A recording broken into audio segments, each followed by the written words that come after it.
I am the Tofu Golem. Please enjoy the video. In this video, I will explain how to make delicious vegan breakfast sausage. First, let's gather our core ingredients. You'll typically start with a protein base like textured vegetable protein or cooked lentils, providing that satisfying chew.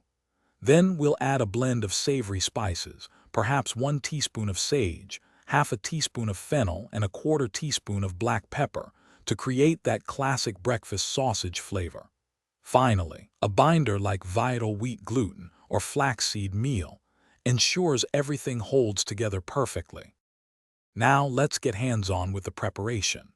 Begin by combining all your dry ingredients in a large mixing bowl, ensuring they are well distributed.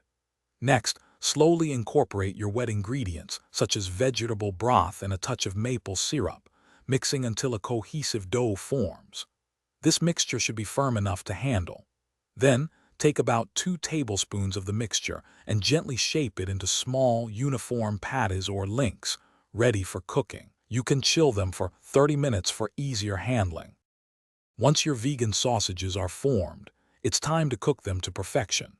For a classic crispy exterior, pan-fry them in a non-stick skillet with 1 tablespoon of oil over medium heat for about 3 to 4 minutes per side, until golden brown. Alternatively, you can bake them on a parchment-lined sheet pan at 375 degrees Fahrenheit for 15 to 20 minutes, flipping halfway. For a quick and even cook, air-fry them at 375 degrees Fahrenheit for 10 to 12 minutes.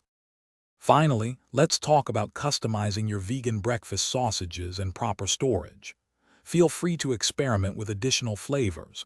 Try adding a pinch of red pepper flakes for a spicy kick, or a dash of liquid smoke for a deeper, savory note. Uncooked patties can be stored in an airtight container in the refrigerator for up to 3 days. For longer storage, both cooked and uncooked sausages freeze beautifully for up to 3 months, ready to be enjoyed whenever you crave them. Thanks for watching. Consider subscribing if we helped you today.